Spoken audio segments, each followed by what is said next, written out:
ദൈവനാമം മഹത്വപ്പെടുമാറാകട്ടെ. നിങ്ങൾ ശ്രവിക്കുന്നത് Jesus voice message. എല്ലാ ശ്രോതാക്കൾക്കും കർത്താവായ യേശുക്രിസ്തുവിൻ നാമത്തിൽ സ്വാഗതം. അല്പസമയ ധ്യാനത്തിന് ഒരു ചെറിയ വേദഭാഗം വായിക്കുന്നു. യെശയ്യാ പ്രവാചകൻ്റെ പുസ്തകം അധ്യായം 1, 2, 3 തിരുവചനങ്ങൾ. ആകാശമേ കേൾക്ക, ഭൂമിയെ ചെവി തരിക. യഹോവ അരുളി ചെയ്യുന്നു, ഞാൻ മക്കളെ പോറ്റി വളർത്തി, അവരോ എന്നോട് മത്സരിച്ചിരിക്കുന്നു. കാള തൻ്റെ ഉടയവനെയും കഴുത തൻ്റെ യജമാനൻ്റെ പുൽത്തൊട്ടിയെയും അറിയുന്നു. ഇസ്രായേലോ അറിയുന്നില്ല, എൻ്റെ ജനം ഗ്രഹിക്കുന്നതുമില്ല. കർത്താവിൽ പ്രിയരെ, നാം വായിച്ചു കേട്ട യെശയ്യാ പ്രവാചകൻ്റെ പുസ്തകം 1-ാം അധ്യായത്തിൽ ദൈവത്തിൻ്റെ പരാതിയാണ് നാം കാണുന്നത്. ഇസ്രായേൽ ജനത്തെ സംബന്ധിച്ചുള്ള ദൈവത്തിൻ്റെ പരാതി. ഇത് നമുക്ക് പ്രാർത്ഥനയോടെ ധ്യാനിക്കാം. എന്താണ് ദൈവത്തിൻ്റെ പരാതി?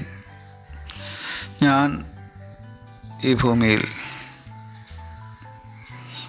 ഇസ്രായേലിൻ്റെ ഉദാഹരണമെടുത്ത് പറയുന്നുവെങ്കിലും ഈ ഭൂമിയിലെ സകലജാതി ജനങ്ങളെയും ഉദ്ദേശിച്ചാണ് ദൈവം സംസാരിക്കുന്നത്. ദൈവം ഒരു വ്യക്തിയോടോ ഒരു സമൂഹത്തോടോ സംസാരിക്കുമ്പോൾ അവരോട് മാത്രമല്ല ദൈവം സംസാരിക്കുന്നത്. പ്രത്യുത ഈ ഭൂമിയിലെ ദൈവ സൃഷ്ടിയായ സകലജാതി ജനങ്ങളോടുമാണ് ദൈവം സംസാരിക്കുക. അതുകൊണ്ട് തന്നെ ഇന്നത്തെ തിരുവചനം എന്നോട് അഥവാ നമ്മോട് സംസാരിക്കുന്നതായി നാം സ്വീകരിക്കേണ്ടതുണ്ട്. ഇവിടെ ദൈവത്തിൻ്റെ പരാതിയായി പറയുന്നത്, ഞാൻ മക്കളെ പോറ്റി വളർത്തി, അവരെന്നോട് മത്സരിച്ചിരിക്കുന്നുവെന്നാണ്. ദൈവത്തോടുള്ള മത്സരം അവിശ്വാസമാണ്. ദൈവത്തോടുള്ള മത്സരം ദൈവത്തെ അവിശ്വസിക്കുന്നതാണ്, അഥവാ ദൈവത്തെ വിശ്വസിക്കാത്തതാണ്. ദൈവമില്ല എന്ന് മൂഢൻ തൻ്റെ ഹൃദയത്തിൽ പറയുന്നുവെന്നാണ് സങ്കീർത്തനത്തിലൂടെ പരിശുദ്ധാത്മാവ് നമുക്ക് വെളിപ്പെടുത്തുന്നത്. നാം ഈ ഭൂമിയിൽ ജീവിക്കുമ്പോൾ മൂഢന്മാരാകാതിരിപ്പാൻ ദൈവഭക്തരായി യഥാസ്ഥാനപ്പെടേണ്ടതുണ്ട്. ഇസ്രായേൽ ജനത്തെ സംബന്ധിച്ച് ദൈവം പറയുന്നു, അവരെ ഞാൻ നിർമ്മിച്ചു അഥവാ സൃഷ്ടിച്ചു, പരിപാലിച്ചു, പരിപോഷിപ്പിച്ചു, വളർത്തി, വർദ്ധിപ്പിച്ച് അവർക്ക് ആവശ്യമായതൊക്കെ ഞാൻ നൽകി. പക്ഷേ അവർ എന്നെ അറിയുന്നില്ല, അവരെന്നോട് മത്സരിച്ചിരിക്കുകയാണ്. എങ്ങനെയാണ് ഇസ്രായേൽ ജനം ദൈവത്തോട് മത്സരിച്ചത്? ദൈവത്തെ ഉപേക്ഷിച്ച് അവർ തടി കൊണ്ടും സ്വർണം കൊണ്ടും വെള്ളി കൊണ്ടും കളിമണ്ണ് കൊണ്ടും ഉണ്ടാക്കിയ വിഗ്രഹങ്ങളെ ദൈവങ്ങളായി സ്വീകരിച്ചു. ഇങ്ങനെ ആകാശത്തിൻ്റെയും ഭൂമിയുടെയും സൂര്യൻ്റെയും ചന്ദ്രൻ്റെയും എണ്ണിക്കൂടാത്ത നക്ഷത്രങ്ങളുടെയും ഈ ഭൂമിയിലെ സകലജാതി ജനങ്ങളുടെയും ദൈവമായ ആ ജീവൻ്റെ ഉറവയെ അവർ ഉപേക്ഷിച്ചിരിക്കുന്നു. അതാണ് ദൈവത്തോടുള്ള മത്സരം. ദൈവം ആകാശത്തെയും ഭൂമിയെയും സാക്ഷി നിർത്തിയാണ് ഇവിടെ സംസാരിക്കുന്നത്.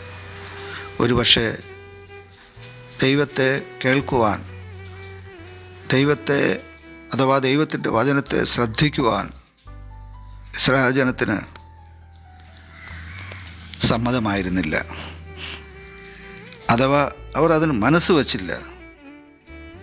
അവരെ ദൈവം പല പ്രാവശ്യം വിളിച്ചു ദൈവത്തിൻ്റെ വഴികളിൽ നടക്കുവാൻ. ലോകജാതികൾക്ക് ദൈവജനം എന്ന പേരിൽ സാക്ഷിയായിരിക്കാൻ ദൈവം അവരെക്കുറിച്ച് ആഗ്രഹിച്ചു. എന്നാൽ അവർ അധികം പിന്മാറിപ്പോയതായിട്ടാണ് യെശയ്യാ പ്രവാചകൻ്റെ പുസ്തകം 1-ാം അധ്യായത്തിൽ നാം വായിക്കുക. ഇവിടെ ഒടുവിലായി നാം വായിച്ചു കേട്ട വേദഭാഗത്ത് 2 മൃഗങ്ങളുടെ ഉപമ പറഞ്ഞുകൊണ്ട് ദൈവം യെശയ്യാ പ്രവാചകനിലൂടെ ഇസ്രായേൽ ജനത്തിൻ്റെ കണ്ണു തുറപ്പിക്കുവാൻ പരിശ്രമിക്കുകയാണ്. ദൈവം പറയുന്നു, ഞാൻ ഈ ഭൂമിയിൽ മനുഷ്യരെ സൃഷ്ടിച്ചതുപോലെ സൃഷ്ടിച്ച കാള തൻ്റെ ഉടയവനെ അറിയുന്നു. അതുപോലെ കഴുത തൻ്റെ യജമാനൻ്റെ പുൽത്തൊട്ടിയെ അറിയുന്നു. പക്ഷേ സൃഷ്ടിയുടെ മകുടമായ ദൈവത്തിൻ്റെ സ്വന്തം ഛായയിൽ ദൈവം സൃഷ്ടിച്ച മർത്യൻ, ഇവിടെ ഇസ്രായേൽ എന്ന് പറയുന്നുവെങ്കിലും സകല ജാതി ജനങ്ങളെ ഉദ്ദേശിച്ചാണ് ദൈവം സംസാരിച്ചതെന്ന് നേരത്തെ ഞാൻ പറഞ്ഞുവല്ലോ. ദൈവം പറയുന്നു, ഈ കാളയെ, ഈ കഴുതയൊക്കെ നോക്കി ബുദ്ധി പഠിക്കാനാണ് ദൈവം പറയുന്നത്. ആമേൻ. സ്തുതിക്കുവാൻ